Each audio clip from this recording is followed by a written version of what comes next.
नमस्कार शेतकरी मित्रांनो, आज आपण आमच्या गावच्या महिला शेतकरी यासाठी धारक महिला शेतकरी आणि खऱ्या अर्थानं आज सावित्रीबाई फुले यांची जयंती आहे आणि सावित्रीबाई फुलेमुळं महिला कुठल्या कुठल्या कामात विशेष अशी शैक्षणिक क्षेत्राव्यतिरिक्त सुद्धा कुठं कुठं काय प्रगती करू शकतात हे आता आपल्याला बघायचं आहे.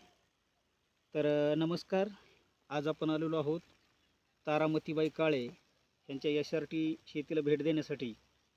तर खरोखर बघण्यासारखी परिस्थिती ह्या शेतीमध्ये त्यांनी निर्माण केलेली आहे. तर आपण आता त्यांच्याकडून जाणून घेऊ की त्यांनी इथं नेमकं कशा पद्धतीनं काम केलं आणि मिश्र पीक पद्धती, सहजीवन पद्धतीनं घेत असलेली पीक पद्धती, ह्या सगळ्या गोष्टीची आपण त्यांच्याकडून माहिती करून घेऊ. समोर आणा कॅमेरा जरा. तर नमस्कार ताराबाई. नमस्कार. तुम्ही SRT शेती हा किती दिवसापासून करताय नेमकी?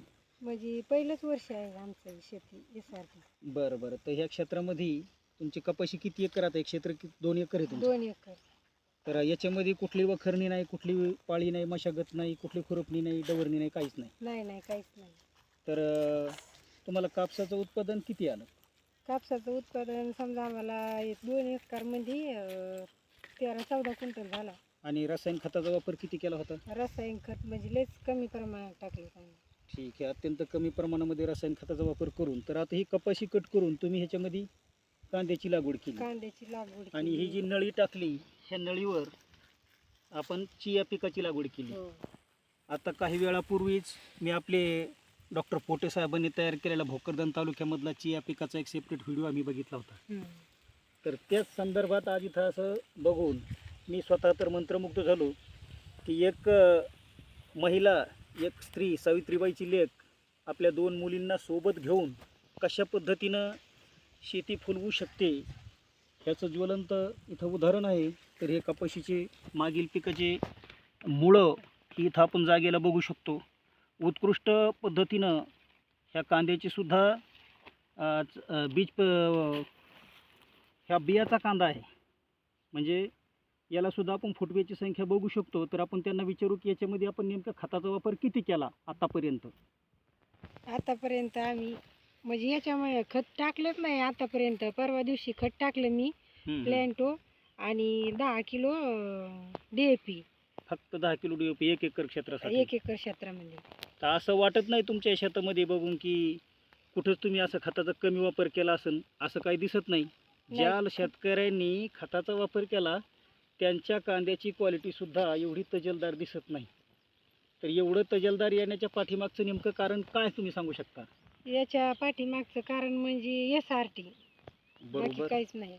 मागच्या वर्षीच्या पिकाचे मुळे आपण तसे ठेवले होते आणि आता हे मुळं कुजल्याच्या नंतर इथं जीवाणूला खाद्य निर्माण होतं असे आपले कृषीरत्न, कृषीभूषण चंद्रशेखरदादा भडसावळे सांगत असतात.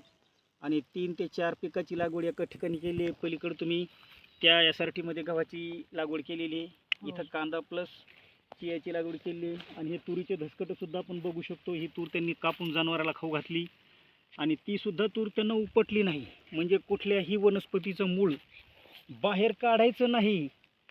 ह्या गोष्टी जोपर्यंत आपण चांगल्या विचारवंत महिलापर्यंत SRT घेऊन जाणार नाही तोपर्यंत SRTची खऱ्या अर्थानं चांगली सुरुवात होणार नाही, असं मला इथं आवर्जून सांगावं वाटतं.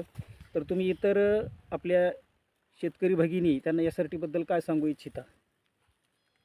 की त्यांना गर्दा, कचरा, गवताची मुळे हे जमिनीतच कुजू द्यावेत, बाहेर टाकू नाही.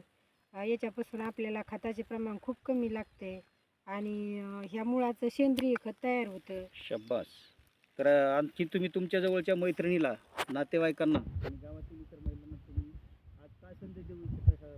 सावित्रीबाई फुले यांची जयंती आपण साजरी करतो. त्यांना रासायनिक खते कमी करावं आणि अशी SRT पद्धतीनंच शेती करावं हे मी सांगू इच्छिते.